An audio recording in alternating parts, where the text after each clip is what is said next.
So you just got paid. Now what? Same thing as always, right? Movies, restaurant, going out with friends. Exactly. Spend it all. You got to buy some more clothes and That's right. whatnot. Then at the end of the month, you're like, oh, I guess I got, rent, utilities, a couple bills to pay. We'll pay them in the end. Yeah, so you'll scrape by. You got just enough. You might have to work a little money around, and boom. You're broke. Yeah, that's how a lot of people are living. More than 50% of Americans are living paycheck to paycheck. So, and that can be a stressful life to live, really. I mean, not having any money in the bank. A lot of Americans don't even have $1,000 for an emergency to come along. So that's just unnecessary stress that we can avoid if we practice good financial habits. So today we're going to be talking about what you should be doing as soon as you get paid. When that paycheck comes in, what steps should you be taking?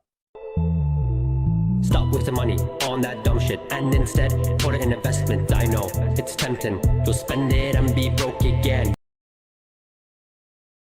Most people start by getting paid and then just saying, this is how much money I have. Yeah. I can spend this much Let's money. go crazy. Yeah. There's no plan. There's no structure. So with that, you got to budget. You got to start a budget. Yeah. And that's probably the most important step and the biggest key advice we can give. Even though I am religious with budgeting down to the fraction of a penny, I still don't. I couldn't possibly remember everything in my head. It's just not possible. Down to the penny and just going, I spent roughly $50 this month, or I spent roughly $100 this month on my car. There's just no way without making a budget and seeing, oh, wow, this is exactly how much I spent. That's the only way to figure it out. Yeah, even when you're in the grocery store trying to keep track of what you're currently buying, you'll forget one little thing that you put in your cart absentmindedly, and then you get to the cash register, you're like, oh my gosh, it's $20 more than I was anticipating. Yeah. So there's no way that you're at account for a month's expenses all in your head, which is what a lot of people do. I mean, I've tried to do it before, when I'm can't remember my budget or haven't gotten to it yet. I'm like, oh, I think I've roughly spent this. Yeah. Then you'll forget like a subscription because a lot of these things are automatic. True. So that's true. There's things that you don't actually slide with your credit card those are or the your debit card. forget. Those are the ones that slide in your account automatically take out. You'll never be able to track those because you don't even know they're happening. Yeah. You can avoid that if you actually come up with a structure. And even if you guys don't want to fully make a budget or anything, which we do recommend, of course, following these next few steps that we're going to go into will make sure that you're better off than you at least are now if you have no plan. Yeah, so you're going to hear a lot of people say, pay yourself first and everything. And if you have the discipline to do so, definitely try and do that. That's a great practice to get into. You'll be better off financially. But being a bit realistic for, those people who maybe don't want to budget as strictly or, just don't think paying yourself first. And, paying yourself first isn't like, oh, I'm going to give myself all this money so I can go do whatever I want. That's not what paying yourself first is. But, a lot of people don't see that as feasible. So, a good first step for a lot of people, just being realistic, is to find your financial baseline. Find what your needs are. Now, we have a bunch of budgeting videos that go over like the 50-30-20 rule where we discuss what needs are, what wants are, what savings are. Yeah. Identifying what your needs are is very eye-opening. And don't get wants confused and mixed with needs. You're like, oh, well, I need a phone. You do need a phone, but you don't need the newest phone. Exactly. That's a want. Yeah, exactly. So a lot of those things can kind of get muddled. Like, I need a car. Sure, you need a car. You're commuting to work maybe or something. But you don't need a 2023. Yeah. You don't need the new car, new phone, all the new tech. Those are wants. Your needs are what your base level is for what you need to survive, live, and function normally. So identifying those, cutting down on whatever needs you can is a great first step. But setting aside all that money, now you have what we have left to play with, and we're still going to create a plan for all the rest of this money.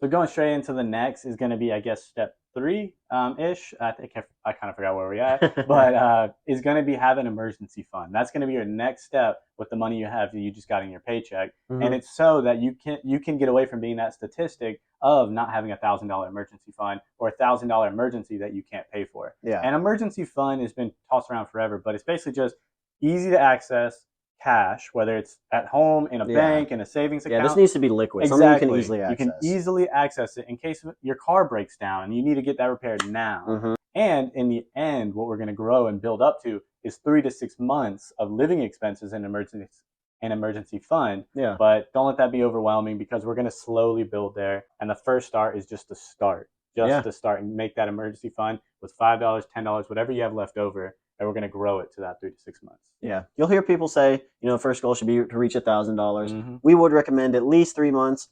If you go much past 6, like Ryan was saying, then, inflation's kind of eating into your money. It's not the most efficient. At Yeah, that point. you'll hear some people say a year. I think that's a bit extreme. Oh, yeah, I agree.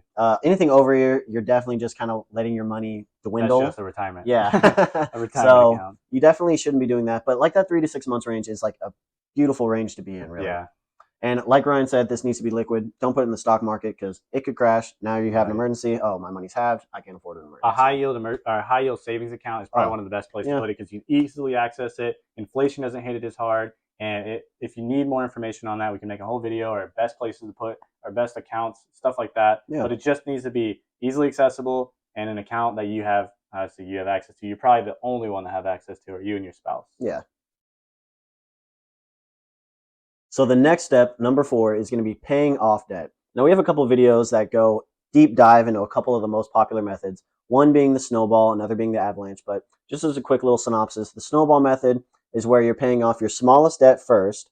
And once you pay that off, because it keeps you motivated, paying off these little debts until you work up to your big one. So you pay off the first small one. So you take the money that you were putting towards that, you put it to the next one, and your money just keeps growing because you're making minimum payments on these others. But once you pay this one off, the money goes to the next one. Your boom, snowball boom, boom. is the amount you're putting down on these debts. So it's Exactly. growing the more you pay off. Yeah, so it's a great way to stay motivated and everything. Now, financially wise, the avalanche method is actually going to save you a little bit more money usually in the long run because that's where you pay off your highest interest first. But a lot of people struggle with motivation. That's why a lot of people love the snowball method because they get wins along the way. And if you do the avalanche method, it can be a good long while before you are able to pay off that highest debt. So really, it's a matter of what works best for you. We have videos on it. Go check those out. They go into more detail about them, pros, cons, and everything. But that'll be the next step, is paying off debt. Okay, so now we've been successful and gave that money a mission and to pay off debt, and it's accomplished that mission. We're going to figure out our next step to do with that money. What plan, what goal to give it next. And that's going to be to start planning for our future. Yeah. We're going to, scary word, but invest. So we're going to start investing 10 to 15% of that paycheck we get towards retirement. So we have a ton of videos on this, but one of the first things we're going to recommend is a company match 401k. Mostly because that match is free money. You put in what you're going to put in anyways, and they're going to give you money for it. Yeah. As well as some companies even do what's called an HSA match, but the health savings account, which is an HSA, there's some rules to it. So definitely check out our other videos on that, or just look up HSA rules, requirements. Then you're going to go into like a Roth IRA. If you still have money left over, that's where we're going to go next and the next. So then if you don't have anything company match, that's when you go to your individual. Exactly. Accounts. So we keep going down that line. So then we got a Roth IRA, which is an individual retirement account. And then you're going to go to like a taxable brokerage account, which is a Webull, a Robinhood, a Charles whatever Schwab, brokerage you go with. Like that. Yeah, we talk about brokerages in another video. Exactly. We have these steps broken down in detail in another video. So if you want, once you get to this step, if you want more of a step-by-step on that, please go check out that, and that'll be very helpful. Yeah, for sure. So, we're paying off debt. We're investing towards the future. That's probably more than what a lot of people were doing to start with. So even though we may not be budgeting every dollar, creating this plan is so much more beneficial than just going about it willy-nilly. You know? Because, you don't have any plan. Your money goes everywhere. You don't know where it is. This actually gives you something to work towards. You're setting yourself up for success in the future. It's just a great practice to get into. We still do recommend having a budget, though. Yeah, so you're following these steps, you've set aside your money for needs. You're trying to, minimize those needs as much as you can. You got your emergency fund, you're paying off your debts, you're investing towards the future. Now, let's say you got a little bit more money left over, we would recommend maybe paying off a little bit more debt, investing a little bit more, saving a little bit more, because working towards that emergency fund, like we were saying, 3 to 6 months, that's a lot of money sometimes. So, working towards that, but don't forget to, at this point, now that you've covered your bases, you can spend a little money on yourself. You don't want to burn out on these things. So still make sure you're enjoying life, having fun and everything. But, you've had a plan for your money. You're following through with that plan. Now, you have a little bit more money to play with. Yeah, and to kind of go and summarize this whole video in 1 or 2 sentences is we have a video for everything you could pretty much want in this space. Please go check them out. And please let us know your comments, but please go check those out. And speaking of comments, please leave a comment below where you're at in this journey. Don't put your personal information, please. But go in and put like, hey, I'm paying off debt right now. We'd love to kind of egg you on and be like, yeah, keep going, keep pushing. Or if you just finished paying off debt, we'd love to congratulate you and keep doing that. Just like Dave Ramsey does with the debt-free scream. Once that family's paid off that debt and they've got that pressure off their shoulders. They just go and scream in the studio. Yeah. That's so cool to see it. We'd love to do That is something exciting like stuff. that, a small version of that. Yeah, we want to create a community here where we all motivate and learn from each other. So, let us hear down below. But be sure to keep an eye out for our future videos and everything. We got some about apps for budgeting and everything. So maybe you do want to get into budgeting a little bit, but you don't want to attack the whole Excel sheet yourself kind of thing. There are apps for this. We're going to cover those kind of things.